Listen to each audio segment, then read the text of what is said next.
Welcome back to the deep dive. We're digging into your sources today, specifically looking at that third chapter of life, retirement. Hmm. Our listeners sent in material from a blog, Just Retired 50 Plus.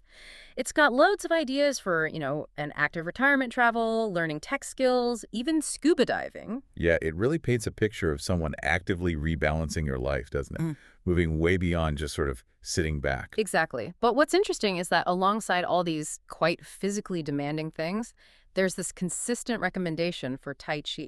Right, which on the surface seems almost, well, passive compared to scuba diving. That's what we want to zoom in on. Why Tai Chi? When you could be exploring the world or the deep sea, why focus on this slow, gentle practice for, longevity and balance? Good question. So our mission today is a deep dive into the science behind Tai Chi, or Tai Chi Chuan, to figure out why this ancient practice seems so effective for health, balance, and even cognitive function as we get older. Okay, so just to set the scene, Tai Chi is fundamentally an ancient Chinese martial art. Now, while it definitely has combat roots, today it's mostly practiced as a gentle exercise, Uh, almost like a moving meditation, really, yeah. and for promoting health. Wait, I read the literal translation is Supreme Ultimate Boxing. That's the one. That sounds intense, like something from an action film, not, the graceful movements you see in parks. How does that become a slow motion health exercise? Well, that contrast is actually pretty key. The boxing part reminds us it's not just like gentle stretching. There's real physical integration involved. Reggae. It's meant to represent this ultimate harmony, this balance between opposites, strength and softness, movement and stillness. So let's look under the hood a bit. What actually happens in a typical session? If it's not just stretching, what's the body doing? Right. It's definitely more complex. The core involves learning and performing these sequences of movements. They're called forms, Forms, okay. and they flow smoothly from one to the next. But the real work is in the coordination. You have to sync up deep abdominal breathing with every single move. Mm. And at the same time, maintain this intense mental focus on your posture, how your weight is shifting. I can imagine that takes concentration. Oh, absolutely. Just the act of constantly shifting your weight often onto one leg while doing something else with your arms, it's a huge challenge for your balance system. Mm-hmm. And practitioners focus on something called song. It means relaxed strength. So muscles are active, yes, but never tense or rigid, never floppy either. Relaxed strength. That sounds paradoxical. It is. Mhm. But that blend of focus, balance, and relaxed, controlled movement is really where the magic happens. You mentioned its history earlier, martial arts mixed with philosophy. It came from Taoism, right? It did, yeah. Yeah. The origins are usually traced back to China, maybe 16th, 17th century. It Mhm. blended existing martial arts with Taoist philosophy and also traditional Chinese medicine principles. So the core idea is that Taoist concept of yin and yang, the interplay of opposites finding harmony. And that concept of qi, or qi, the energy flow idea, that's sometimes where people get a bit skeptical, isn't it? Understandably, yeah. Mhm. It's a central concept in traditional Chinese medicine, or TCM. Qi is seen as this vital life energy flowing through the body. Uh-huh. Blockages are thought to cause illness. Tai Chi movements and breathing are designed to help cultivate and balance this qi for better vitality. Right. Now, Western science doesn't, have a tool to measure qi directly, Mhm.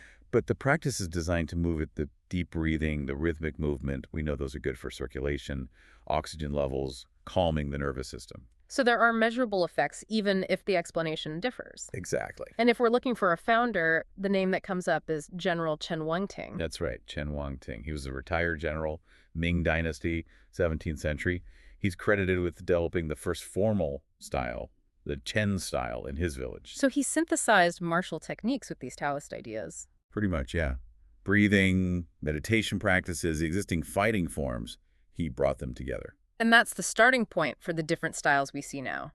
Because the Chen style sounds quite different from the slow, flowing stuff most people picture. It really is. The original Chen style is much more obviously martial. It has quick, spiraling moves, even explosive bursts of energy, sometimes called phaging. Wow, okay. So quite demanding. Definitely.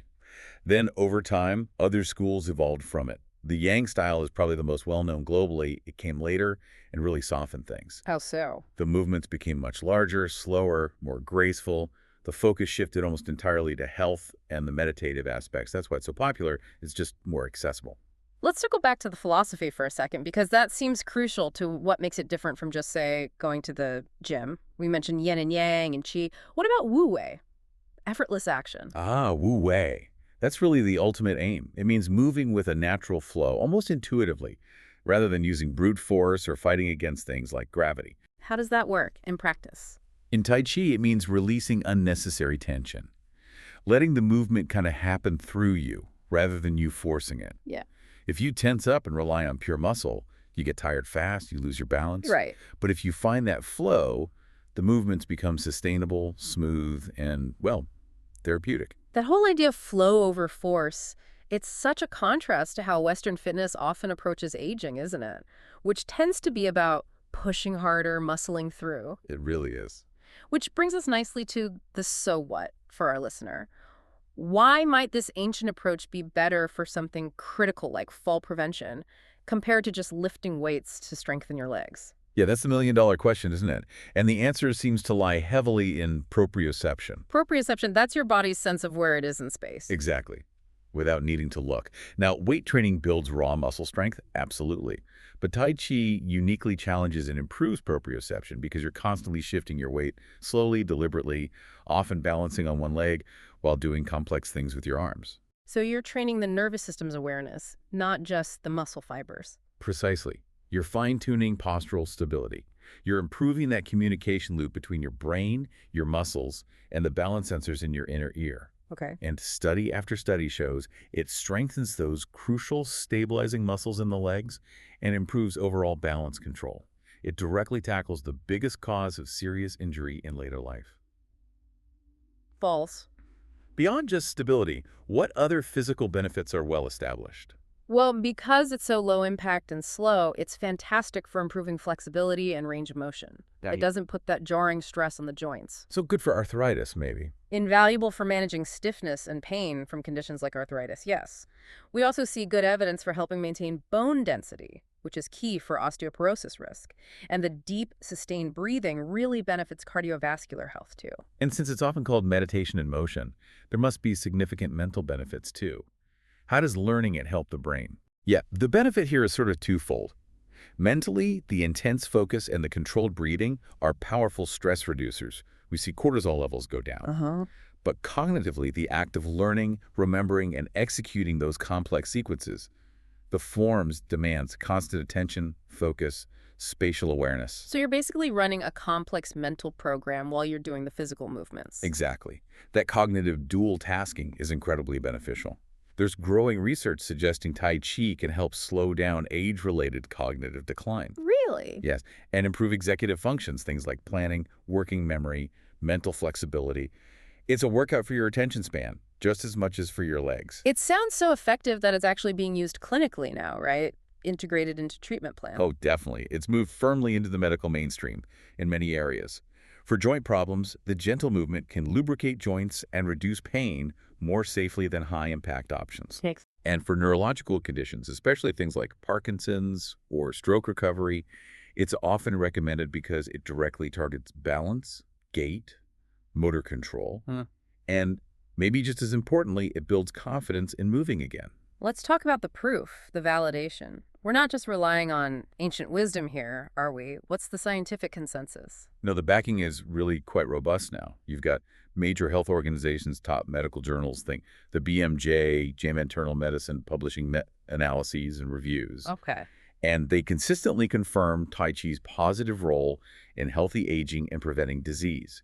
The evidence for fall prevention, in particular, is very strong. So how does it compare head-to-head with other things people might do, like basic stretching or aerobic exercise? The comparison studies are really interesting. One very significant study, published in JAMA or Internal Medicine, looked at older adults and found that those practicing Tai Chi had 58% fewer falls compared to a group doing simple stretching exercise. 58%, that's huge. Yeah. That's not just a slight improvement. It's a massive difference. It really highlights that just increasing range of motion through stretching doesn't tackle the core balance and proprioceptive challenges in the same way Tai Chi does. Wow. Why such a big difference? What is Tai Chi doing that simple stretching just isn't? Well, stretching tends to isolate muscles or joints.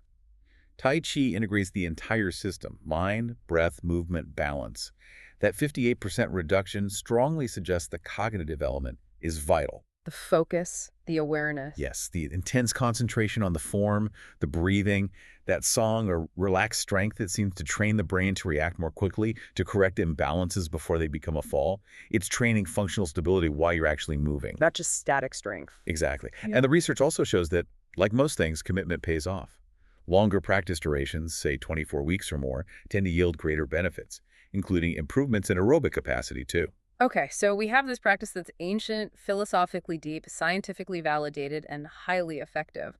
What about accessibility? Can anyone just start? That's really the final crucial advantage. It's incredibly accessible. Because it's low impact, it suits almost any fitness level.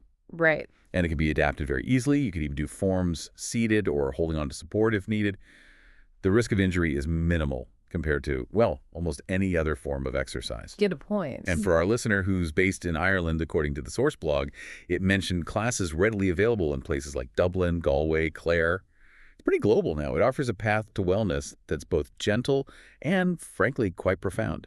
So this deep dive really shows that Tai Chi isn't just some slow, gentle hobby. It's a sophisticated mind-body system delivering real, measurable benefits. Mhm. It seems like a fantastic way to maintain not just physical balance, but mental sharpness too, letting you really embrace an adventurous retirement without that constant worry about stability. Absolutely. It provides a wonderful framework for exactly A that. way to keep thriving.